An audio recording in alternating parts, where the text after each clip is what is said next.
Mau saya gendong? Tak gendong kemana-mana. Jalan dengan saya, Oma. Ya, pegangan saya. Gak apa-apa, jangan nyetrum lagi.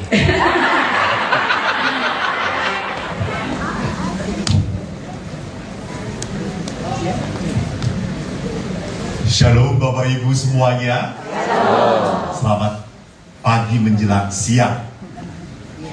Hari ini kita bersama-sama dengan PD Lansia Santo Yoakim dan Santa Ana merayakan ulang tahun yang ke-12. Temanya menjadi lansia yang lebih bahagia. Ini mungkin pertanyaan menggelitik. Lansia itu lebih bahagia atau lebih banyak masalah? Ya, kebanyakan menjadi lansia makin banyak masalah. Karena masalah anak-anak dipikirin juga. Semua masalah paroki juga dipikirin juga, gitu ya. Jadi bagaimana sekarang saya mau mengajak para lansia untuk mengingat kembali pesan Bapak Paus di hari lansia yang pertama pada tahun 2021. Bapak Paus mengambil tema bagus. Lansia itu adalah orang tua yang pohonnya selalu berbuah. Dengerin ini bagus. Bapak Paus ngomong, orang tua pohonnya selalu berbuah. Jadi merek ulah menta. Bapak Paus. Jadi salah kalau orang tuh banyak menta. Bapak Paus mengatakan bahwa lansia itu adalah pohon yang masih berbuah. Masih berbuah. Tapi kenapa kok banyak orang lansia, punya tendensi menta? Karena selalu sieun kurang, sieun bea, sieun teu kabagean. Itu. Jadi Bapak Paus mengawali suratnya dengan mengatakan orang tua itu adalah orang yang masih berbuah, pohon yang selalu berbuah, bahkan dikatakan, dan tidak hanya itu, yang terus punya mimpi. Terus punya mimpi. Mimpi itu bukan semata-mata kaya. Mimpi itu nanti diperlihatkan bahwa apa yang dimaksudkan oleh Bapak Paus tentang mimpi itu. Bahwa orang tua itu walaupun sudah tua, hidupnya ke depan, bukan ke belakang. Tidak mengatakan bahelamanya Imunas, bahelamanya. Itu orang seperti itu lebih baik dikubur saja cepat-cepat. Karena dia ngomongnya masa lalu, ya atau tidak? Masa lalu, dia sudah mati. Jadi orang kalau ngomongnya hanya masa lalu, dulu, baheula, ya sudah mati. Walaupun masih ngebleger di sini. Jadi Bapak Paus mengajak bahwa orang tua itu masih punya mimpi. Mimpinya apa? Bagus. Demi sebuah kebaikan. Maka pesan Bapak Paus menarik sekali. Bapak Paus mengambil beberapa poin temanya dari kitab suci. Tentu. Dan Bapak Paus mengawali pesannya di hari lansia sedunia yang pertama dengan kata-kata bagus dari Injil Matius. Lansia membawa Injil atau tidak? HP mau? Ya sudah di HP, nggak apa-apa, saya juga di HP. Injil Matius 28 itu adalah Injil perikop terakhir. Perintah untuk memberitakan Injil. Dan kalimat terakhir dari Injil Matius berbunyi apa? Ketahuilah, aku menyertai kamu senantiasa. Itu, para lansia, Aku menyertai kamu senantiasa, bukan kadang-kadang. Bukan. Senantiasa aku menyertai kamu. Artinya apa? Setiap saat. Bahkan dikatakan sampai akhir zaman. Jadi Allah itu adalah Allah yang bukan omong kosong. Allah adalah Allah yang sungguh nyata hadir. Maka gereja adalah gereja yang peduli. Peduli. Lansia diberi tempat di gereja. Lansia masih boleh tugas.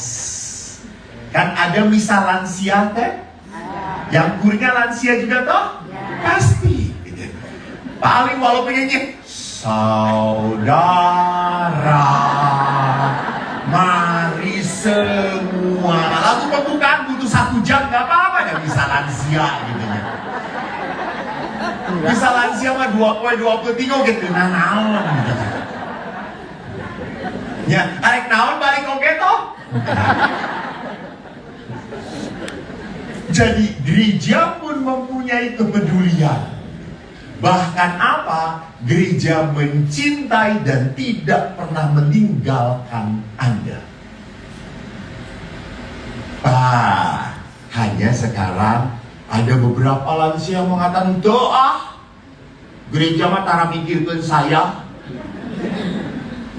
Tara. Nah, saya selalu tanya, Oma, bagaimana bisa gereja tidak memikirkan Oma kalau Oma jarang aktif?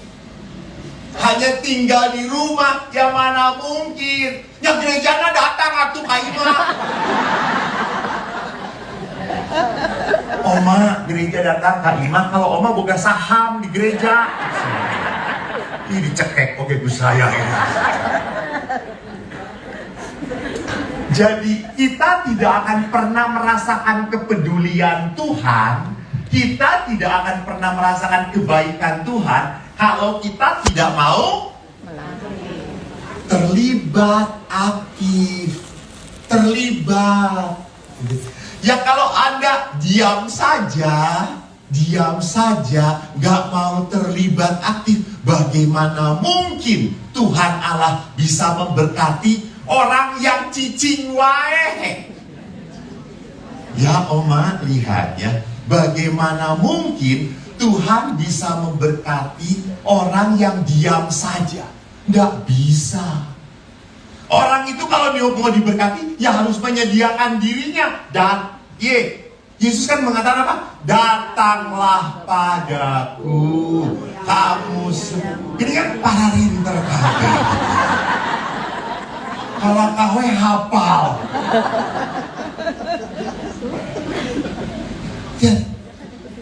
Allah itu mengundang, datang, yuk datang ke gereja, datang ke komunitas lansia, datang buat pertemuan, da orang tua mah kumpul, nu penting kumpul, jelas oke teu nanaon. Tapi asal jangan lupa asal selalu ada apa? Makanan dan minuman. Cukup lansia. Saya ingat mau ngasih renungan ini, panitia tidak memberikan rundown pada saya. Sampai saya tanya, waduh pastor, panitianya semua sedang menyiapkan konsumsi. Ayo ketua nyiapin konsumsi, ayo wakil menyiapkan konsumsi, ayo seksi konsumsi ya nyiapin konsumsi. Terus saya tanya, ya sudah panitianya semua seksi konsumsi. Jadi Bapak Ibu, apa yang mau saya katakan? Bahwa bagaimana mungkin kita merasa diberkati Tuhan kalau Anda meninggalkan gereja, kalau Anda meninggalkan komunitas. Maka harus ada komunitas, harus ada persekutuan. Yang kedua, lihat, Allah dekat dengan mereka yang merasa terisolasi dan sendirian. Ingat, di masa tua ini, masa yang paling menyedihkan adalah merasa apa? Sendirian. Sendirian. Anak-anak sudah tidak ingat lagi. Sudah nggak, Kok dulu bager ayeuna tara nongol gitu. Baru dake pastur amun saya teh muncul geus salariun di pentaan duit. Moal saya moal menta moal. Saya ningali cucu oge geus bahagia gitu. Tapi bagaimana bahwa musuh terbesar dalam hidup manusia adalah merasa kesepian. Maka para lansia yang terkasih, kalau toh Anda punya anak-anak ngurus tunjung, nyebelin pisan kos bapana. Tara inget ke orang tuanya, jangan dikutuk. Jangan, tidak benar. Tapi dah kesel pasur jengkel. Saya ke segala-galanya geus ditoh-tohkeun, ditaruhkeun ke jang budak kabeh. Ingatkan saya selalu ngomong, harta orang tua, harta anak. Harta anak, boga anak. Orang tua boga naon? Kuburan.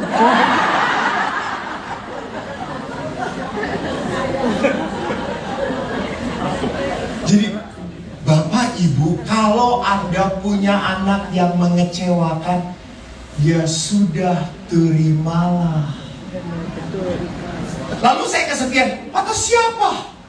Anda punya saudara-saudara yang bisa menghibur Anda. Anda punya anak-anak orang lain yang bisa menghibur Anda. Gitu.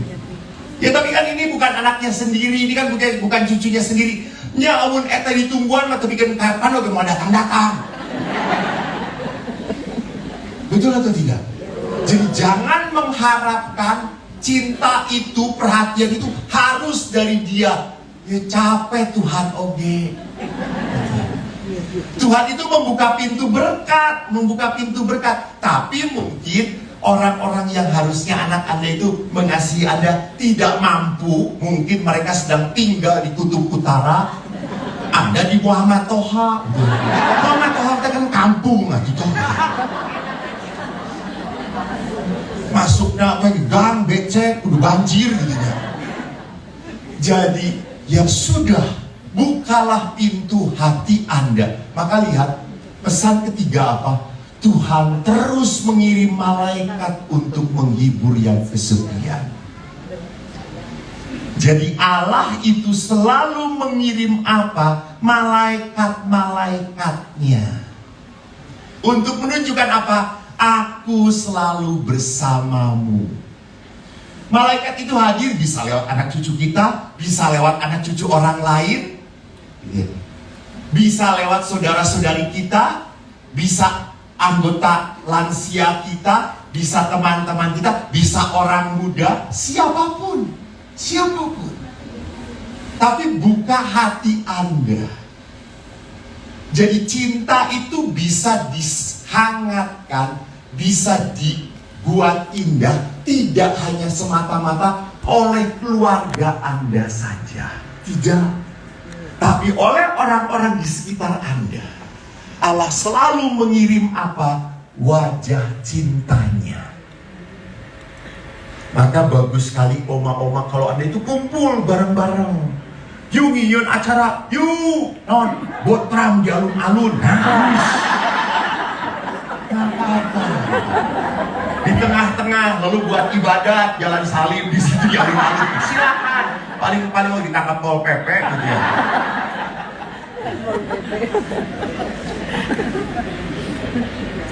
Jadi memang kalau sudah menjadi lansia itu kan punya banyak waktu. Dan kalau waktu itu Anda hanya sendirian, ngadengin radio, nonton YouTube nuti jelas, si Eko deui, menyesatkan gitu. Anda harus masuk ke dalam apa? Bertemu orang. Justru kalau Anda hanya asik dengan internet, Bapak Paulus pun mengatakan, Kalau lansia hanya tertarik dengan internet, lama-lama akan kosong, Saya butuh ketemu dengan teman-teman. Ya gerak badan lansia baru begini geus kesangan teu naon. Bergerak terus tuh bukan karena olahraga tapi karena apa namanya Parkinson gitu. Sudahlah. Pokoknya kalau dengan lansia itu harus semua dimaklum, saudara-saudara. Hanya masalahnya adalah apa ya? Tadi setiap saat saya harus berani membuka hati saya bahwa Allah itu selalu mengirim apa? Berkat. Mengirim malaikat, mengirim hal-hal yang mau membuka hati kita. Saya baru pulang pelayanan di Bogor kemarin, ketemu dengan seorang bapak ibu. Lalu saya mendengarkan kesaksian, Romo, ada orang Katolik di Bogor, seorang ibu yang tidak menikah, tidak punya anak, duitnya loba bisa kaya oma ini. Sampai oma ini punya apa? Mendirikan wisma lansia. Tetapi wisma lansia itu kosong. Kenapa? Tragis sekali. Karena dia memungut biaya untuk lansia per bulan kurang lebih 20 juta rupiah. Di usia 80 masih cari cuan. Cek satelit pisan. Uangnya saja sudah tidak kewadahan. Lihat, jangan berpikir bahwa sudah lansia itu pasti murah hati. Hah, loba-loba. Ini tamat. Tinggal lewat pertemuan, segala dibungkus.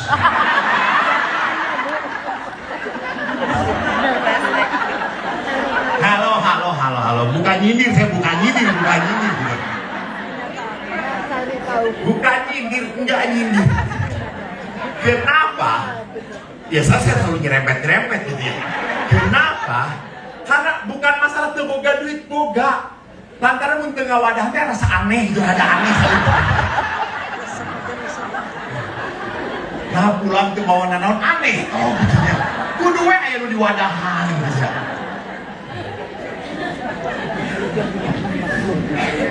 Jadi bukan masalah tidak punya dan punya, bukan. Masalahnya kudu aya nu diwadahan gitu ya. Enggak sampai rumah oke teu didahan, tidak. Aneh kok aneh. Iya itu lansia namanya juga gitu. Panitia sudah siap wadah? Kresek udah. Ada kresek. Jadi saudaraku yang terkasih, saat-saat kehidupan adalah saat bagi kita untuk mencoba untuk tersenyum. Saya itu paling senang olahraga, saya sepeda. Kalau udah sepedahan ke kampung, saya selalu nyapa anak-anak. Suatu saat saya naik sekali perjalanannya, lalu saya itu capek. Terus ada anak-anak SD turun dari sekolah. Apa yang terjadi? Anak-anak itu langsung menyapa saya, Pak, yang sabar ya, yang kuat ya Pak. Gitu. Terus saya salamin, terima kasih. Jadi selalu di dalam kehidupan ada sesuatu yang bisa membuat kita tertawa. Di saat saya naik sepeda ke arah Cisarua, tiba-tiba itu ada yang pakai baju parkir, nggak hormat pada saya. Siap Jenderal, hati-hati Jenderal. Saya tuh bahagia banget. Kedua ya Pastor Eko dikenal, oke siap gitu. Pas saya lihat dari belakang, nah setiap orang disiapkan, oh gelo. Ini bangga pisan saya disapa gelo.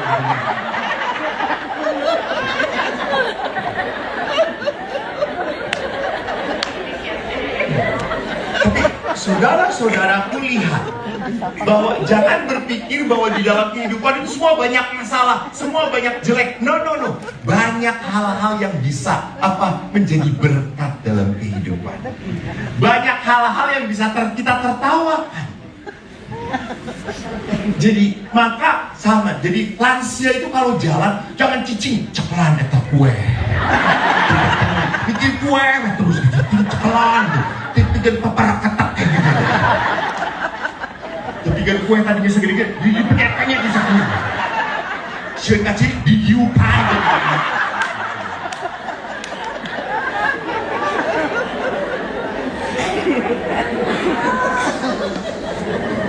Jadi hati-hati. Kalau seorang oma penuh kekhawatiran, penuh ketakutan, segala dibungkus, Anda lupa dosa pastor lagi dibungkus tuh ada sok ambil sama. Jadi bagaimana saya bisa belajar untuk apa? Melihat malaikat-malaikat Tuhan yang ada di sekitar kita. Dan kita pun sama. Kalau Allah sudah mengutus malaikat, jangan-jangan Anda pun adalah malaikat. Yang ngomong amin wae. Malaikat. Anda pun diutus menjadi malaikat. Maka apa? Jadilah seorang lansia yang penuh sukacita. Senyum, sapa. Dengan sukacita, jangan terus kolot, goreng, ya Tuhan Yesus dipanggang oke mal payu.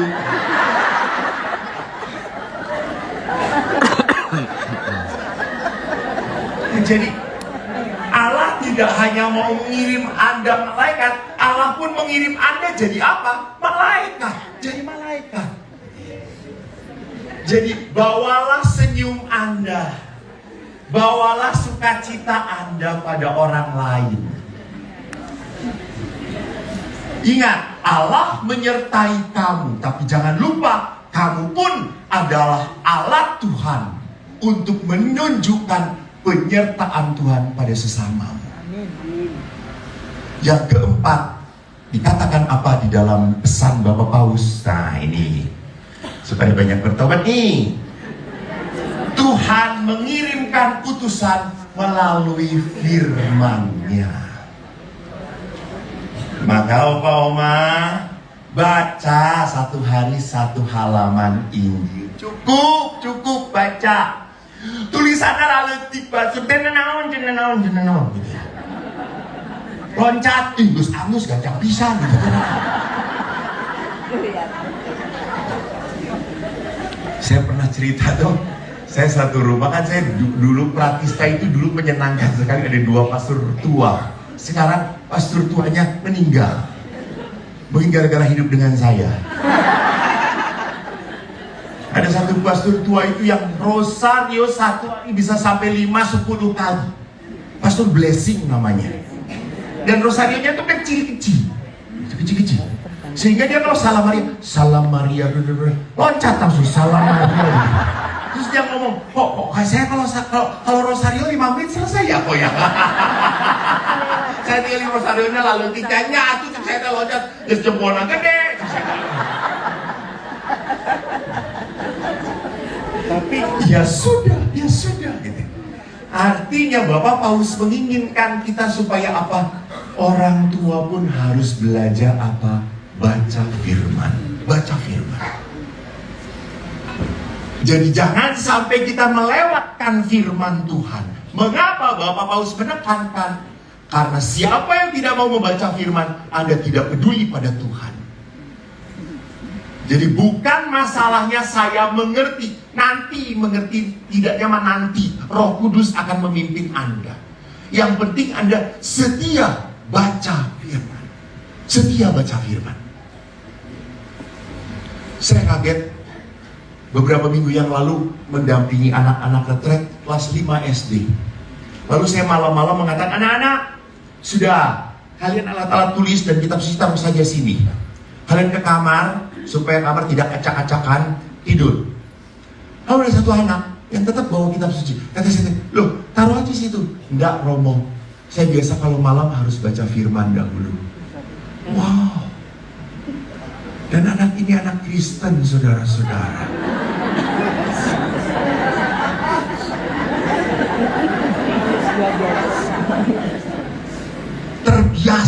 Terbiasa. Maka kalau Anda dulu jarang baca kitab suci, sekarang baca. Jangan ngomong nggak punya waktu. Jangan ngomong nggak punya waktu. Jangan ngomong nggak punya kitab suci. Anda harus punya kemauan. Yang kedua, berdoalah dengan mazmur-mazmur dalam kitab suci. Ada mungkin bingung doa naon deui, buka mazmur, itu adalah buku doa. Di dalam mazmur seluruh doa dengan tema-tema sukacita, duka cita, kejengkelan, rasa syukur, ada pujian, ada semua di sana. Kita dibantu oleh apa? Mazmur itu. Yang ketiga apa? Baca kitab para nabi. Kenapa? Karena kita bisa belajar seperti apa sih orang yang dituntun Tuhan. Seperti apa orang bijaksana itu. Seperti apa, bagaimana nasib orang-orang yang tinggal di dalam Tuhan itu. Supaya kita tidak asing sebagai seorang Katolik dengan apa? Sejarah dari kitab suci. Perjalanan iman para nabi. Kita pun tahu, kita pun dihidupi. Harus punya waktu. Paksakan. Betul Oma, kalau udah buka kitab suci, baru buka kitab suci, sudah langsung.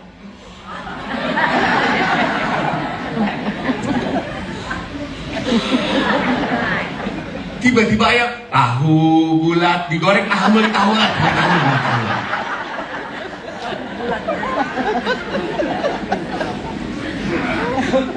Jadi memang Oma, bapak-bapak, ibu-ibu, untuk menjadi baik selalu akan banyak godaan. Nah, yang gak ada godaan mah apa? Malastikan gue, gak ada godaan. Jadi kalau kita mau baik, selalu ada saja godaan. Yang kelima, pesan Bapak Paus adalah apa? Jangan mengatakan bahwa lansia itu pensiun. Tidak ada kata pensiun dalam mewartakan Injil Tuhan. Mewartakan Injil Tuhan harus kita lakukan sampai kapan? Sampai kehidupan kita selesai. Jadi kita harus mewariskan iman kepada siapa? Anak cucu kita. Mewariskan iman. Kita harus merawat anak-anak kita dengan iman kita. Jadi jangan katakan bahwa saya sudah tidak bisa lagi mewariskan. Bisa. Kenapa? Kalau Anda duduk, walaupun Anda diam, walaupun Anda cuma nunggu di di kantor BPJS misalnya, keluarkan rosario lah, jangan takut, rosario. Why not? Menunjukkan iman. Menunjukkan siapa saya. Bukan untuk show off, bukan. Tetapi apa? Untuk menjaga hidup batin saya juga. Untuk memperlihatkan bahwa apa? Bahwa hidup iman itu perlu dihidupi setiap saat. Jangan langsung berkata, wah, eta mah pamer doang. No, bukan. Anda belajar untuk apa? Untuk memperlihatkan bahwa hidup beriman itu masih apa? Masih dibutuhkan. Saya ingat sebuah kisah yang menarik. Ada seorang anak muda naik kereta api. Dia melihat ada seorang tua duduk di kereta api. Dia sedang pegang rosario. Orang itu orang tua sekali. Dia diam. Lalu anak muda itu tanya, Bapak, zaman sekarang masih berdoa tuh? Untuk apa Anda berdoa? Toh, Anda berdoa ataupun tidak berdoa, hidup ini ya berjalan seperti ini. Bapak baik, Bapak akan diberkati. Bapak jahat, pasti karma jahat akan hidup dalam hidup Bapak juga. Ngapain Anda masih berdoa? Lalu si Bapak itu dengan tenangnya berkata apa? Mohon maaf, sebentar lagi saya harus turun. Kalau kamu anak muda mau ngobrol dengan saya tentang Tuhan, boleh datang ya ke rumah saya. Oh, boleh? Baik. Mana kartu Bapak? Dia beri kartu nama kepada anak muda itu. Lalu anak muda itu berkata, terima kasih Pak, nanti kita ketemu. Lalu di stasiun berikutnya Bapak itu turun. Dan waktu dia lihat kartu namanya, dia baru sadar. Siapa Bu? Louis Pasteur. Tahu Louis Pasteur?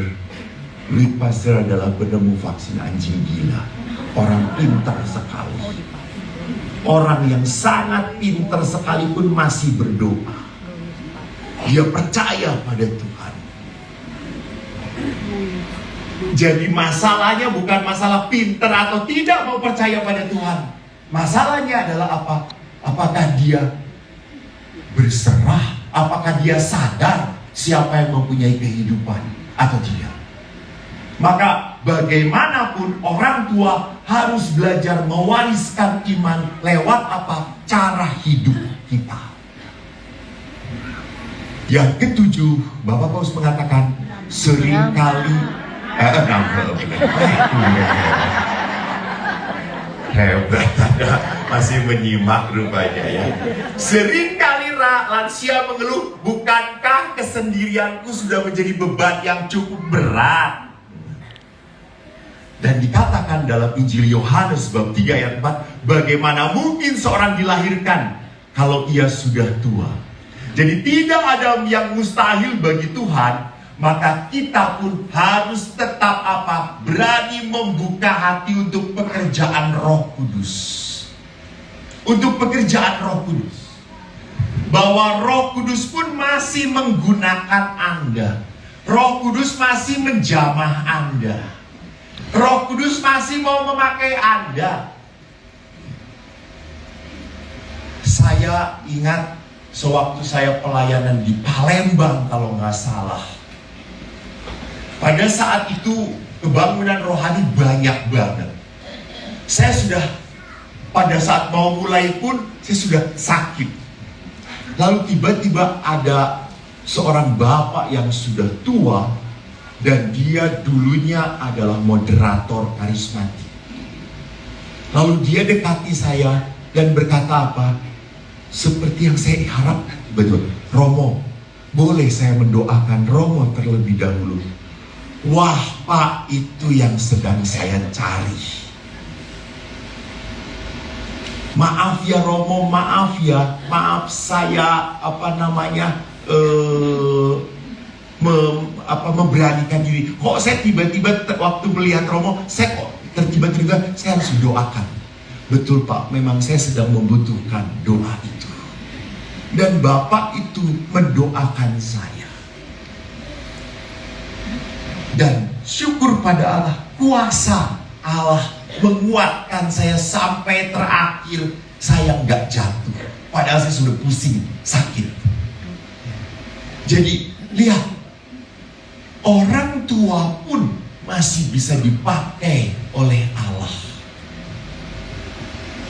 Jadi bagaimana saya harus menjadi orang tua yang selalu menyiapkan hati untuk Tuhan, untuk Allah.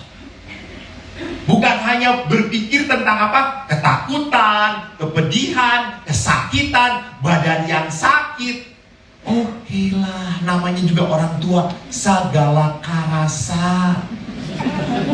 Iya toh. Jalan sedikit, kecetit. Itu tarik teik, dor.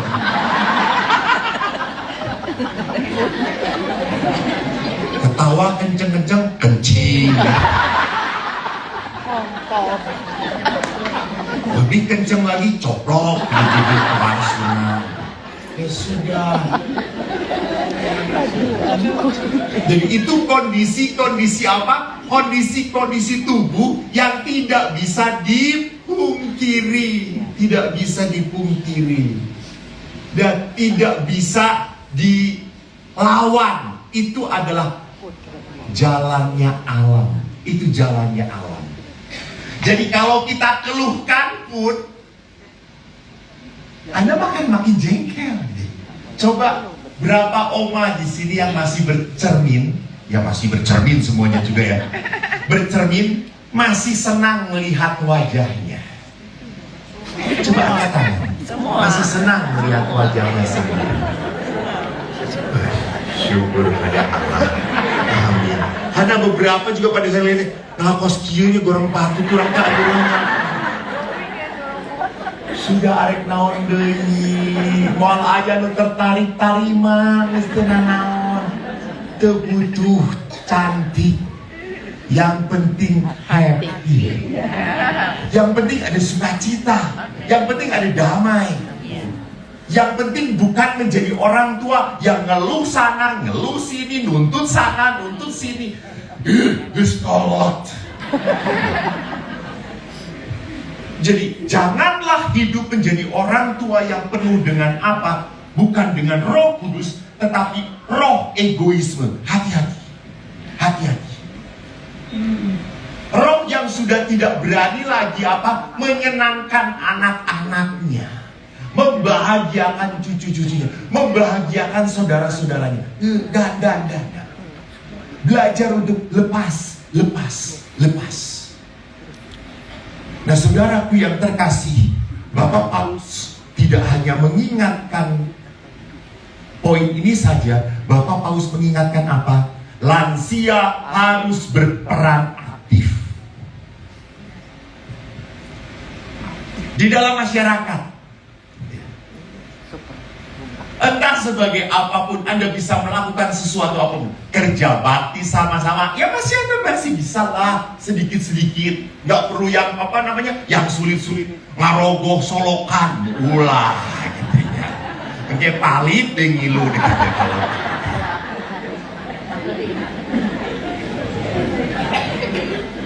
Minimal rumah menjadi bersih sendiri, sampah diatur sana sini. Jadi Bapak Paulus mengingatkan selalu, menjadi lansia bukan berarti tidak bisa apa-apa. Dan yang terakhir, ini bagus, poin ke-8. Lansia harus hidup dalam 3 pilar. Yang pertama adalah apa? Mimpi. Mimpi yang bersumber dari Tuhan dan bagi kebaikan bersama. Yuk, kita masih sehat, yuk kita kunjungi yuk saudara-saudara kita yang masih di panti jompo. Ya sudah, nggak apa-apa. Panti jompo dikunjungin sama lansia, kumaha jadina gitu. Sararua karolon. Tapi oke, kenapa tidak? Kenapa tidak? Mengunjungi panti asuhan anak-anak yang tidak punya orang tua. Saya dengar kemarin di Tasik, lansia punya kegiatan apa? Berbagi berkat. Buat apa? Buat nasi bungkus dibagi-bagikan oleh mereka.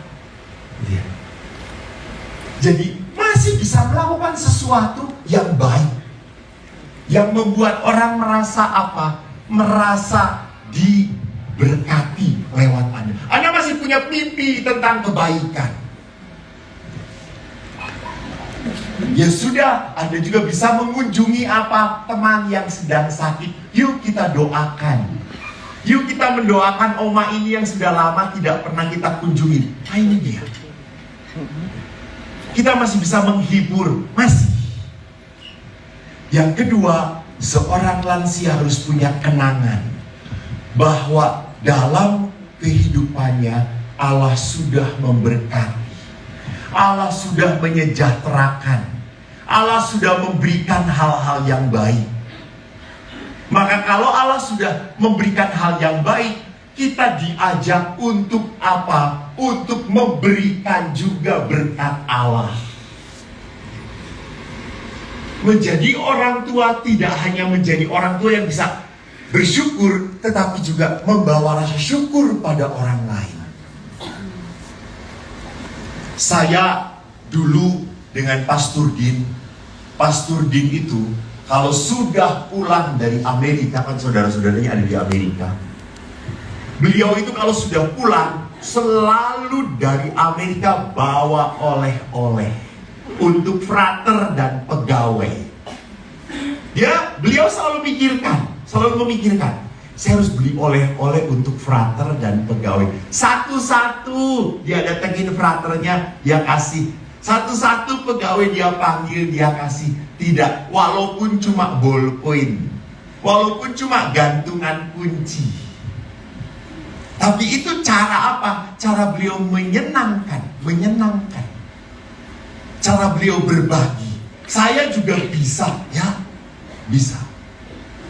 Dan yang ketiga, Bapak Paus mengatakan doa.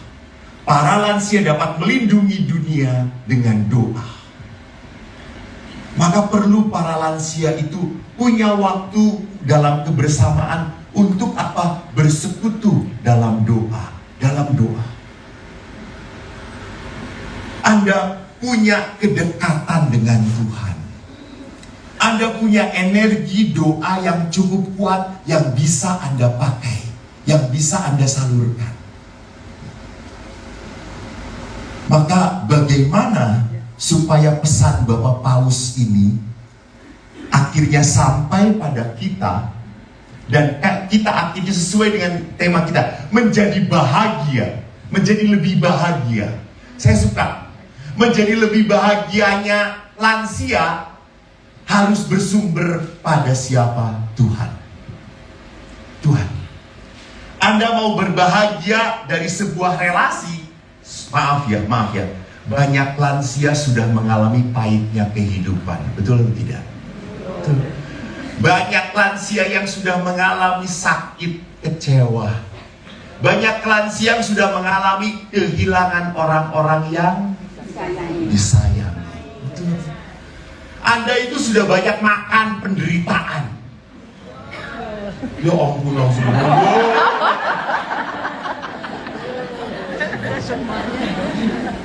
Maka kalau Anda sudah begitu banyak makan penderitaan dan Anda tidak mengolah, Anda akan membuat apa?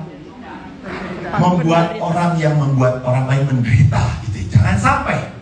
Kalau tidak diolah, maka bagaimana supaya kehidupan kita tidak membawa penderitaan pada orang lain? Mari kita kembali kepada Injil Yohanes. Apa yang dikatakan Yesus? Akulah pokok anggur yang benar, Bapakulah pengusahanya. Setiap ranting padaku yang tidak berbuah, dipotongnya.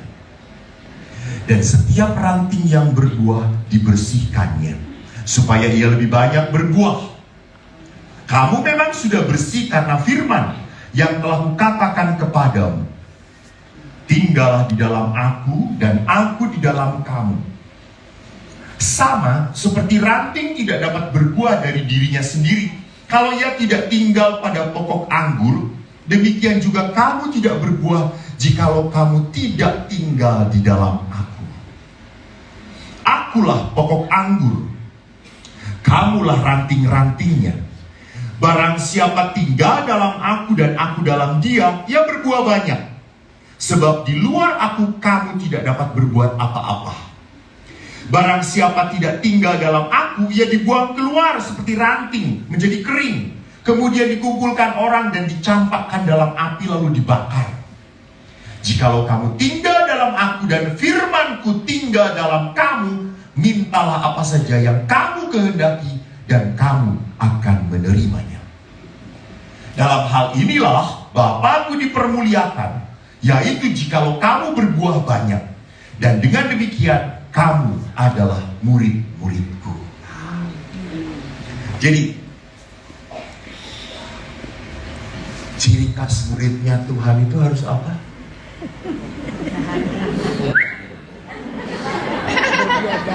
Ciri khas muridnya Tuhan itu harus apa? Beribadah. Harus apa, Bu? Beriman. Harus apa, Bu? Ciri khas murid Tuhan harus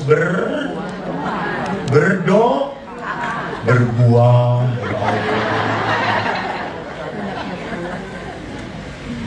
Lihat, jikalau kamu berbuah banyak, kamu adalah murid-murid. Jadi orang itu pantas disebut sebagai murid Tuhan kalau hidupnya Berbuah. Berbuah. Apa maksudnya?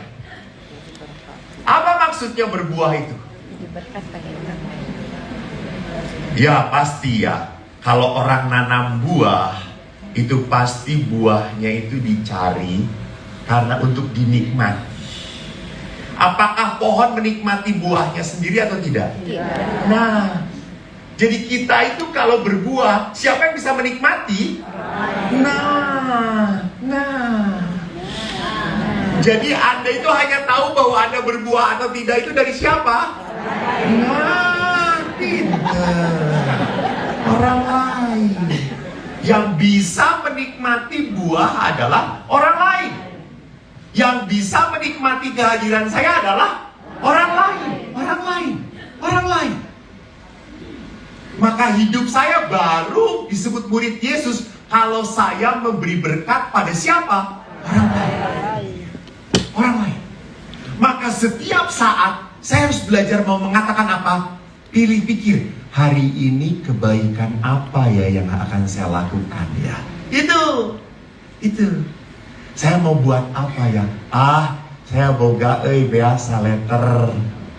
Ningali tetangga siga nama eta kurang bikin dan naon. Itu. Aya ikan asin, orang boga 2. Saya kan jang sorangan unggul. Daripada isuk di bilatungan, kasih pada orang lain. Itu lihat. Jadi bukan segala dibungkus.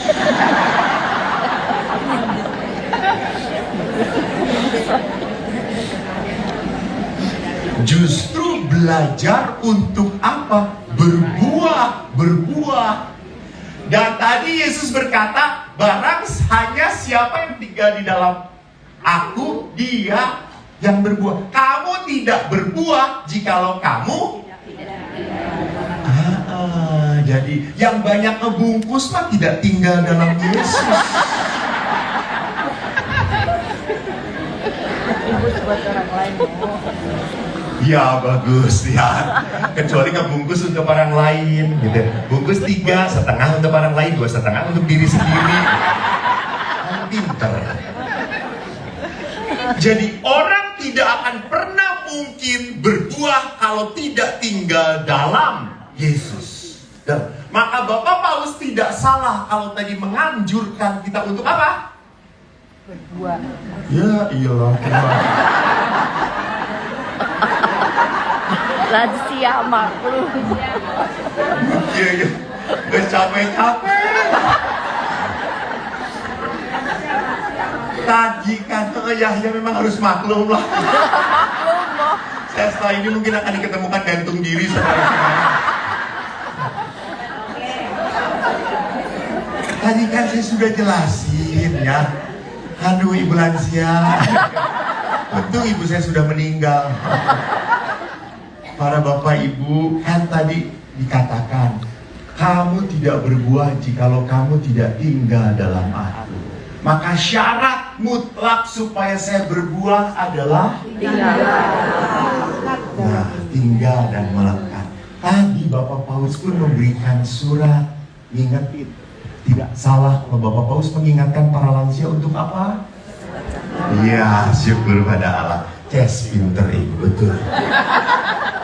Ayah nu nyantel hiji syukur. Bapak Paulus mengingatkan baca firman. Jadi membaca firman adalah bagian dari apa? Relasi dengan Yesus. Maka di dalam relasi yang berbuah, Yesus itu mau tinggal dalam saya.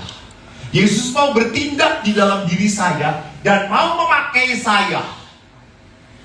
Jadi lansia adalah lansia yang salah kalau apa? Saya mah geus teu bisa nanaon.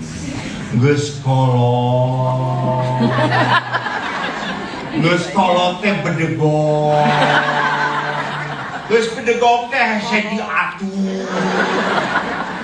Benar kalau udah bedegong saya diatur teu pae-pae karena dipanggil Tuhan oke saya diatur. Gak ada. Tidak ada lansia Keuskupan Bandung itu yang seperti itu. Betul atau tidak? Ya. Amin Tuhan. Dengarkan. Kalau mereka bohong cabut mereka malam ini Tuhan.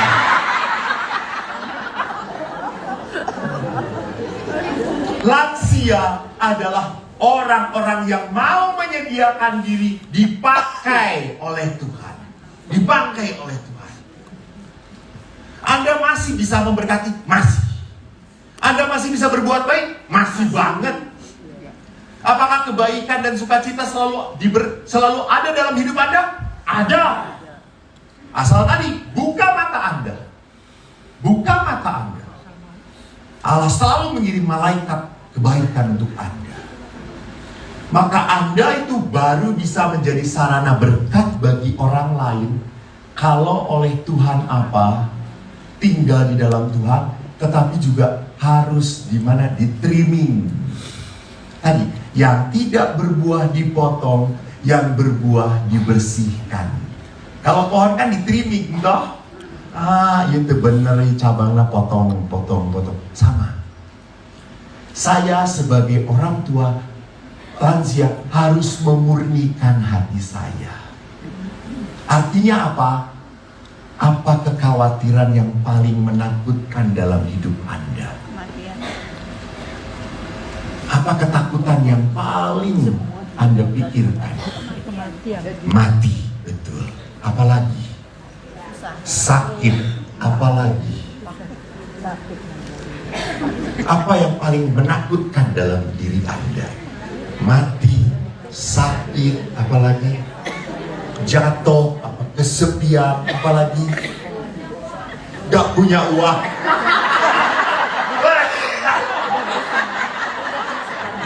Eta malah lansia wae.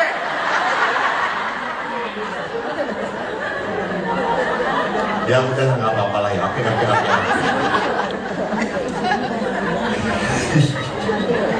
Takut, sakit, meninggal, jatuh, kesepian, gak punya uang. Apalagi?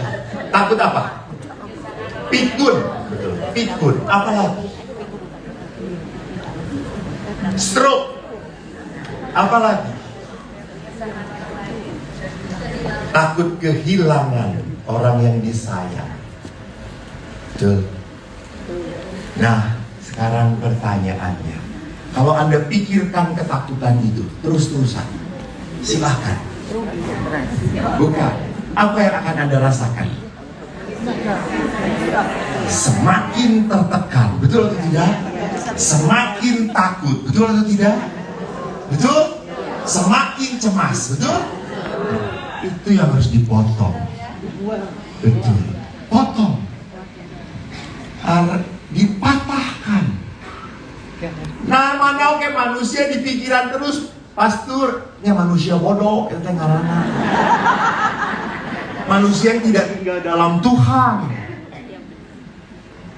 Harus latihan. Dan mual otomatis. Apa namanya? Kalau didiamkan, ya semakin takut. Takut tua, pas itu takut nanti stroke. Takut tiba-tiba mati, ngajelengkan pas ketawa.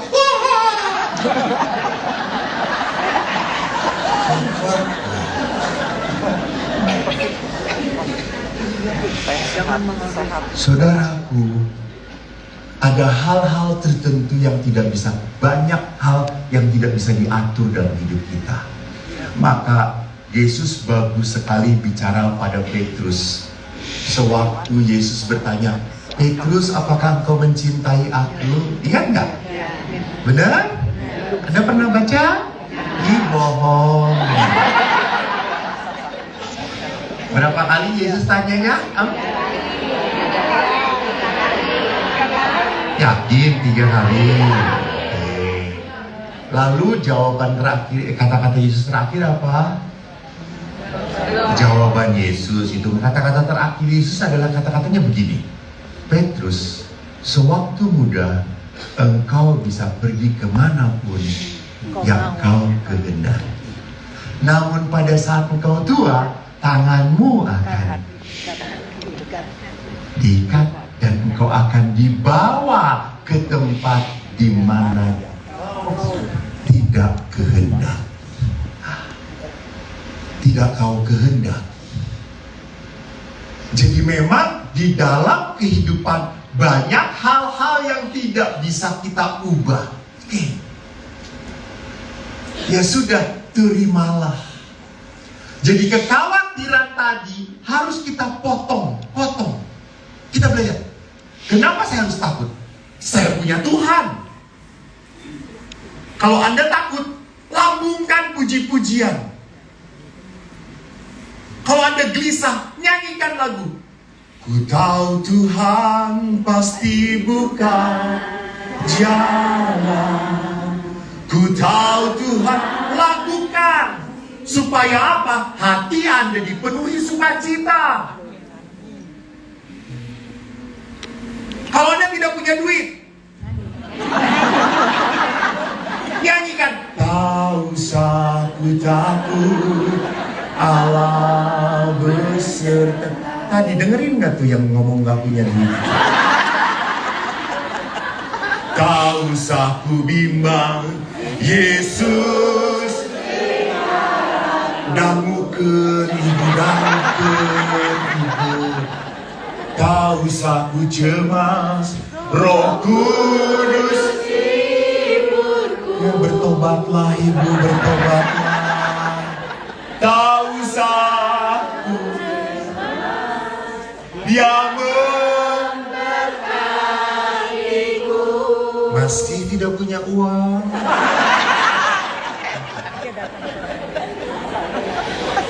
Jadi Bapak Ibu penuhi hati Anda dengan apa? Firman Tuhan. Kata-kata yang menguatkan Anda. Maka kekhawatiran tadi akan apa? Menghilang. Itu dipotong. Jangan kalah dengan kuasa iblis. Itu kuasa iblis, kekhawatiran, ketakutan. Itu adalah kuasa iblis yang mau mencengkram Anda. Biar Anda semakin tidak bahagia. Gestolot tidak bahagia. Bodor.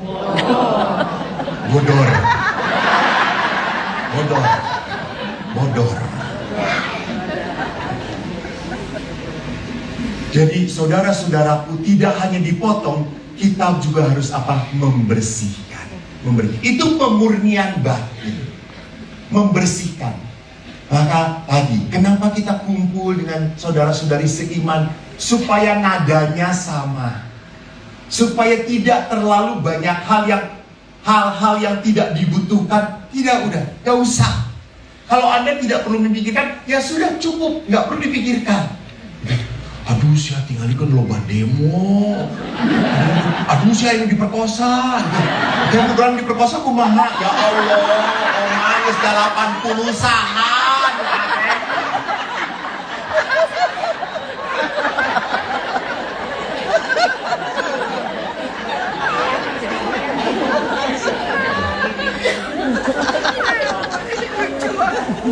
Jadi Bapak Ibu lain lucu banget ya, soalnya pas itu gitu ya.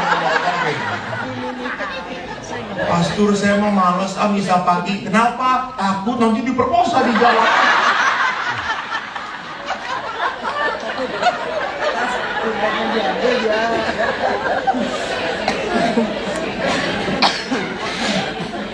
Jadi saudara-saudaraku yang terkasih, para lansia yang saya cintai, mari kita hidup bersama Tuhan.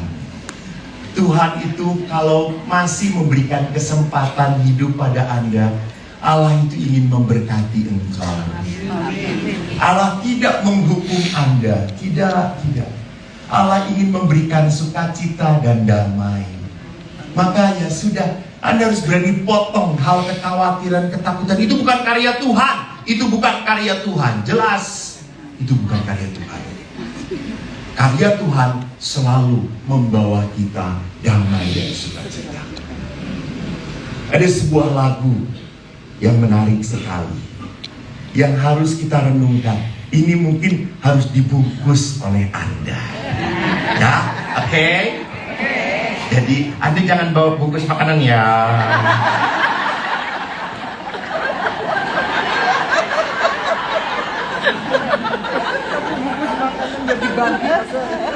Bungkus lagu ini. Lagu ini bagus. Ini yang harus selalu bergaung dalam hati kita. Ini membersihkan batin kita. Nah kebetulan saya tuh sekarang tuh sedang flu berat. Tidak bisa nyanyi. Saya akan wakilkan oleh seorang bapak yang suaranya juga bagus.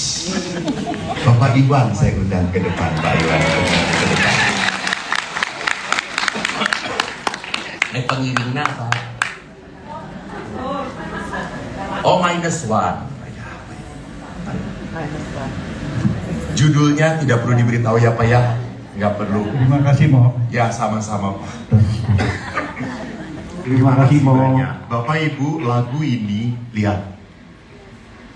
Kasih setiamu yang kurasakan lebih tinggi dari langit biru.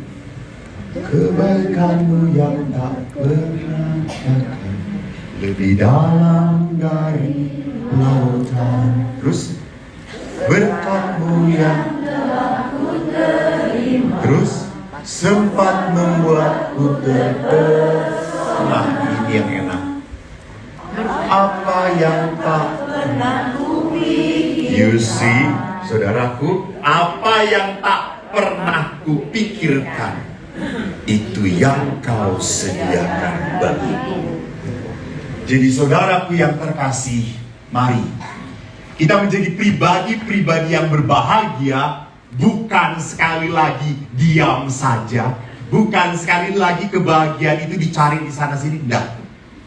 Kebahagiaan didapat pada saat kita berani lebih banyak memasukkan firman, puji-pujian, kata-kata baik, kata-kata damai untuk hati kita.